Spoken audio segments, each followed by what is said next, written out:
Jadi misalkan perdebatan tentang riba.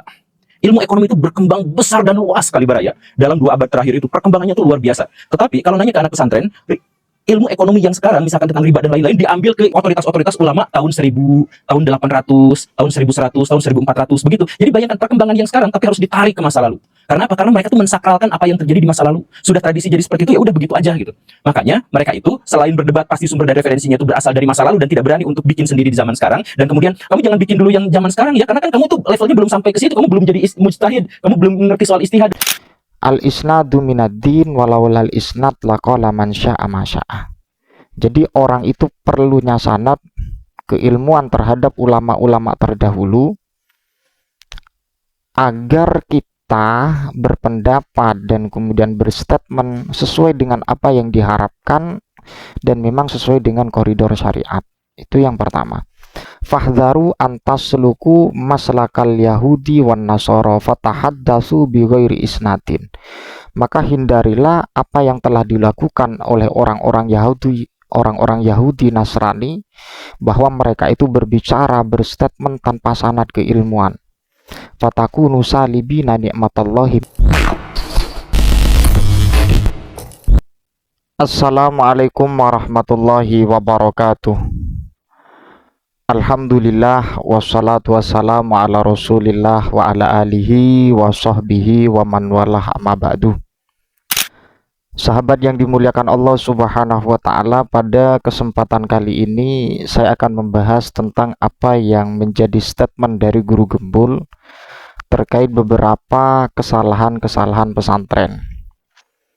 Tapi saya tidak akan membahas secara keseluruhan, saya akan membahas bertahap karena persoalan ini sangat menyinggung dari apa yang disampaikan Guru Gembul, sangat menyinggung sekali terhadap apa yang menjadi keilmuan-keilmuan yang disajikan oleh pondok pesantren lewat para kiai, para ustadz, para ulama.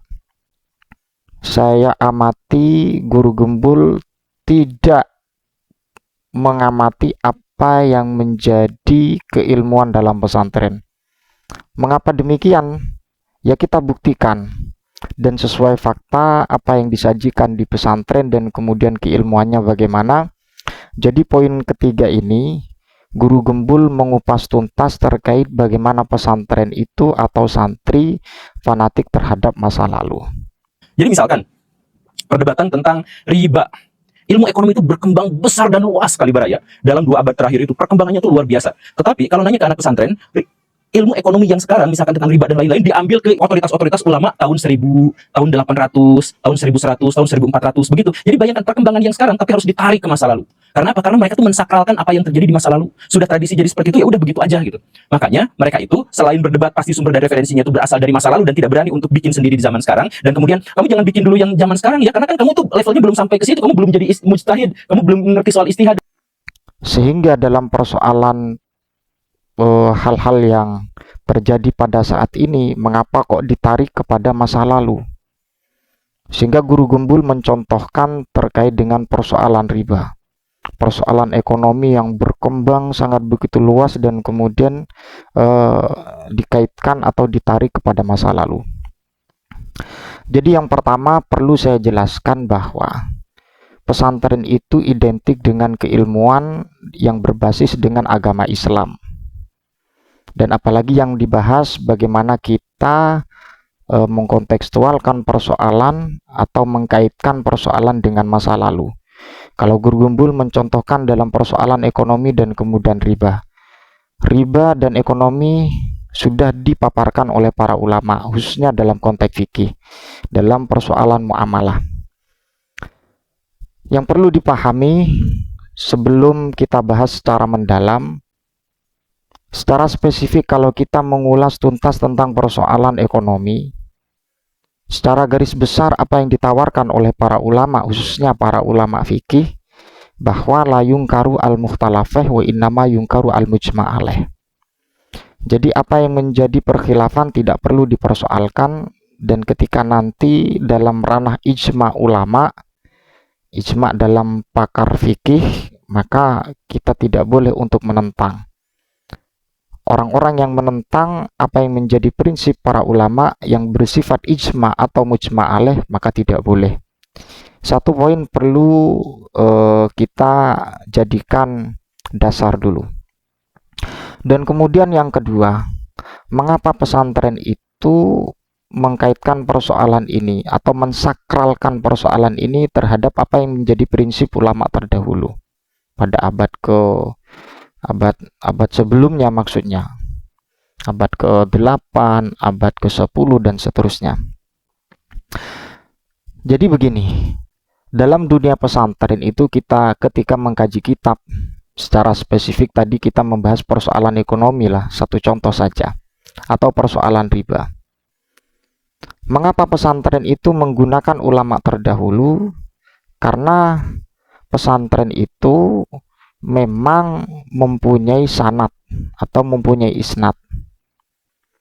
Agar tersambungnya persoalan ini terhadap baginda Nabi Muhammad SAW, mulai dari baginda Nabi, para sahabat, tabi'in, dan seterusnya. Jadi perlu dalam keilmuan itu menggunakan sanad keilmuan para ulama, bagaimana terdahulu memberikan rumusan dan kemudian memberikan rangkaian. Karena apa? Sering kita dengar, yang pertama, karena kita berbicara tentang pesantren, maka tidak lepas dari kajian ilmu yang bersifat agama Islam. Terkecuali dalam persoalan cuma akal-akalan ya, seperti guru gembul. Al-isnadu minad-din walau lal isnad laqala man sya'a ma sya'a. Jadi orang itu perlunya sanad keilmuan terhadap ulama-ulama terdahulu agar kita berpendapat dan kemudian berstatement sesuai dengan apa yang diharapkan dan memang sesuai dengan koridor syariat. Itu yang pertama. Karena tanpa sanad keilmuan tidak akan bisa tercapai yang namanya prinsip yang dijadikan ukuran oleh syariat. Ketika tanpa sanad kita berbicara dengan prinsip pribadi, tidak bisa, karena kita berbicara tentang keilmuan agama Islam, pesantren. Kemudian yang kedua, Sufyan Ats-Tsauri, al-isnadu silahul mu'min fa idza lam yakun ma'ahu silahun fa bi ayyi silahin yuqatil. Isnad itu ketersambungan keilmuan kita termasuk daripada senjata orang yang beriman. Jika orang yang beriman itu tidak mempunyai isnad, tidak mempunyai senjata, bagaimana untuk kita mengeksekusinya? Otomatis kan tumpul tanpa ada sanad keilmuan. Kemudian apa yang disampaikan Al-Qadhi Abu Bakar Al-Arabi, ini sangat penting ya. Perbedaan antara orang Yahudi Nasrani, ada perbedaan dan kemudian disampaikan oleh Al-Imam Al-Qadhi Abu Bakar, wallahu akrama hadhil ummata bil isnad. Allah itu menganugerahkan terhadap umat ini dengan isnad, dengan ketersambungan keilmuan. Jadi mulai dari abad ke-10, ke-9, ke-8 dan seterusnya, itu saling mewarisi bagaimana keilmuan yang berbasis agama Islam ataupun dunia pesantren. Lam yu'tihi ahadun wairaha, yang mana hal yang seperti ini tidak diberikan kepada selain umatnya. Fahdharu antasluku maslakal yahudi wan nasara fatahaddatsu bighairi isnatin. Maka hindarilah apa yang telah dilakukan oleh orang-orang Yahudi Nasrani, bahwa mereka itu berbicara, berstatement tanpa sanad keilmuan. Fatakunu salibina ni'matallahi min anfusikum. Maka mereka secara positif mereka sudah merusak nikmat-nikmat Allah yang diberikan. Ini terkait dengan persoalan sanad. Karena apa ya? Karena kalau kita berbicara tentang keagamaan tanpa ada isnad, bagaimana kita mau berbicara? Bagaimana kita untuk menghukumi sesuatu? Jadi seperti itu. Jadi mulai baginda Nabi, para sahabat, tabi'in dan seterusnya diteruskan oleh para ulama. Kita kembali kepada poin juga yang disampaikan oleh guru gembul yang berkaitan dengan persoalan perkembangan. perkembangan itu tidak sampai membuat rumusan para ulama kadaluarsa, tidak. Bukannya persoalan itu kita buat dengan sendirinya tanpa kita kembali kepada apa yang dijadikan rumusan oleh para ulama. Akan tetapi bagaimana kita berperilaku, melakukan ekonomi sesuai dengan aturan syariat. Bukan lantas kita membuat dengan prinsip sendiri, dengan akal, tanpa menilai apa yang disandarkan oleh para ulama. Tidak seperti itu. Dan apapun yang disampaikan rumusan para ulama itu merupakan sebuah menjadi catatan besar. Contoh dalam persoalan riba. Jadi begini Guru Gembul, dalam persoalan riba, saya contohkan riba yang ditawarkan oleh para ulama itu diantaranya ada 4. Yang pertama adalah riba fadl, itu definisinya ada. Dan kemudian juga ada riba qard, ada ribayat, ada riba nasa. Mohon maaf, bisa Anda cek sendiri bagaimana prinsip yang ditawarkan oleh para ulama.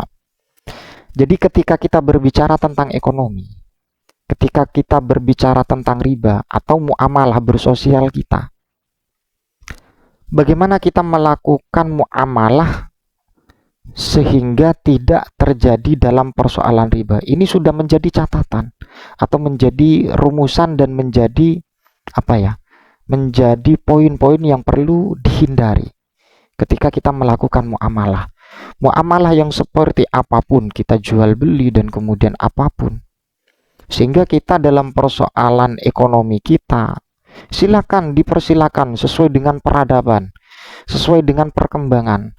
Asalkan ada catatan, maksudnya seperti itu. Asalkan ada catatan dari para ulama tentang riba itu bagaimana. Oh, riba liyat seperti ini. Oh, riba fadl seperti ini. Riba nasa seperti ini. Atau riba qard seperti ini. Lah, ekonomi kita, apapun yang menjadi kontribusi dalam persoalan ekonomi bagi kita, silakan kita kerjakan. Apapun yang kita menjadi muamalah silakan kerjakan, asalkan kita menghindari apa yang menjadi catatan para ulama agar tidak terhindar terhadap riba. Kan seperti itu. Jadi kita mengkontekstualkan semua muamalah itu sudah diatur. Hanya saja yang sulit bagi kita itu bagaimana kita sesuai dengan apa yang disampaikan oleh para ulama. Dalam persoalan muamalah itu sangat luas, tidak ada yang kadaluarsa dari apa yang disampaikan para ulama. Babul bai' dalam persoalan jual beli sudah diatur. Jadi kalau kita mau bertransaksi bagaimana yang harus kita lakukan sesuai dengan perkembangan. Kemudian dalam persoalan sayembara itu namanya ju'alah, itu sudah diatur oleh para ulama. Kalau kita ingin membahas tentang persoalan ijarah ya, dalam kajian transaksi sewaan itu sudah diatur. Jadi kita mengikuti bukan kitab kita cocok logi, tidak, tapi bagaimana muamalah kita agar cocok dengan apa yang menjadi prinsip para ulama. Bukan sekedar omon-omon logika saja. Itulah yang namanya perkembangan atau yang namanya peradaban. Kalau Anda membahasakan peradaban, tapi kita harus cocok dengan apa yang disampaikan para ulama, itu ada. Makanya muamalah itu ada muamalah yang bisa berakibatkan fatal, yang berujung hukum haram. Ada yang tidak sah, itu sudah diatur. Sesuai dengan perkembangan kita, silahkan, no problem. Asalkan jangan ada narasi bahwa kesalahan pesantren itu ketika mensakralkan ulama-ulama terdahulu. Wah, ini sangat begitu kejam menurut saya. Karena dunia pesantren itu tidak sekedar kita melakukan logika atau otak kita, tidak seperti itu. Akan tetapi ada dalil dan argumentasi. Karena kita agama Islam. Agama Islam itu sudah diatur. Dalam persoalan fikih kita diatur, dalam persoalan akidah kita diatur. Apakah ini sesuai dengan baginda Nabi? Ya, kalau ingin sesuai dengan baginda Nabi ya kita harus mensakralkan ulama agar tersambung bagaimana yang disampaikan baginda Nabi. Mustahil lah, tidak mungkin kalau tanpa ulama tanpa ulama-ulama terdahulu kemudian kita mengkontekstualkan dengan muamalah sesuai dengan baginda Nabi, mustahil, Pak. Itu alam gaib namanya. Wallahu alam bisawab, mudah-mudahan bermanfaat. Wallahul muwaffiq ila aqwamit thoriq. Assalamualaikum warahmatullahi wabarakatuh.